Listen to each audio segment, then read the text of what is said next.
BXB. It's in the game! So, the conventional way to approach this review would be to start out just introducing the game and explaining the premise, and then talking about its good points, then its negative points, and then you wrap it up in a conclusion and you give a score. I mean, that's how reviews normally work, right? But, well, I've been playing Mr. Shifty for about 12 hours now, stopping only really to sleep and eat, so screw all that. This is the best game I've ever reviewed for BXB, and this isn't so much a review as a love letter, a declaration of my undying affection for the profound and powerful experience that Tiny Build have brought my way.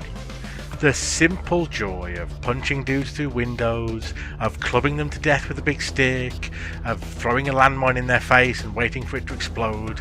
I mean, what a truly beautiful, meaningful game this is. Right now, the only criticism I can really muster for Mr. Shifty is that sometimes I have to stop playing it, and that's really only so I can tell other people how much they should be playing it. This is the sort of game where you are happy when you die because it means you get to replay the section that you just got killed in. It's that much fun to play. Have I made it clear how much I like this game? Look at me in this footage, teleporting around, punching all these dudes. Can you imagine how entertaining that feels? How even the most cack-handed, no-skill scrub can just mash at these controls and then feel like the greatest pro-gaming genius to ever touch a controller? Honestly, the sheer kinetic energy of this game could probably power a small country. So, okay then. I've told you it's amazing at some length, and about the punching, but let's actually do what I'm supposed to do and describe this game to you in some way properly. Mr. Shifty is basically Hotline Miami, only you can teleport short distances at will. As you can imagine, that ability makes the whole top-down stabby punchy business a lot easier to pull off. So overall, it's probably fair to say that this is a much easier game than Hotline, especially in the earlier stages. However, it also means the level design can really stretch its legs, and it's not long before you are facing some genuinely impossible situations, surmountable only because of your frankly ludicrous superpowers. And that's the core of why I am so bonkers in love with this game. In the hands of less brilliant designers, I'm sure we'd have a perfectly good, solid little game. It'd be a twist on an old favourite, there'd be a dash of extra spice to something you already know and love. You'd have this teleport ability, but its use would be somewhat restricted. You'd get to do it once or twice per level, or there'd be some big cooldown timer on it and you'd have to carefully measure it as a resource. I mean, it's just too obviously powerful an ability to give the player and have him have free reign with it. You've got to place strong limits on this, right? Well, no actually. You just need to make the challenges the player faces rise to meet their ridiculous level of power. So many games set the player strength to around 5 and then dial the enemies down to about 4. Why not have both at 10? Why not make a game where I'm basically a god and then put me in ridiculously difficult situations? I don't want to go for a nice walk in the park, I want to surf on the surface of Jupiter whilst headbutting space sharks to death.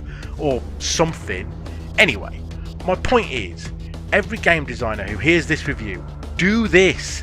Dial everything in your game up to 11 and just see what happens. Sure, I guess sometimes it won't work, but sometimes, oh sometimes, you will create lightning in a bottle, a game that is genuinely thrilling to play, that consistently puts a big fat grin on gamers' big fat faces. I have lost count of the number of times I have actually, for real, punched the air whilst playing this game, because that is what a gaming power fantasy should feel like. Pulling off the impossible like it's nothing, scraping through by the skin of my teeth over and over and over again until I barely even notice the tightrope that I'm walking on. And I'm still not done gushing about this amazing game. Even after you get over the fantastic central premise and the razor sharp controls and the epic explosive action packed into every level, the game also has an excellent sense of pacing. New ideas are introduced exactly as you tire of the old ones, and nothing outstays its welcome, and old ideas are binned off and you don't see them again. It doesn't recycle things like many games do.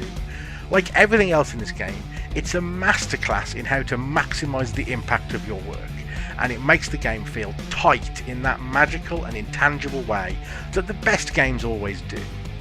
Most of all though, the key point to make about this game is that it's just enormously enjoyable to play. It's a non-stop adrenaline surge from the second you start right through to the end of each session. It leaves you breathless and dizzy. It is an all-out assault on the senses, and I have loved every second I have spent with it. So realistically, what other rating could I possibly give this than 5 stars? BXB. It's in the game.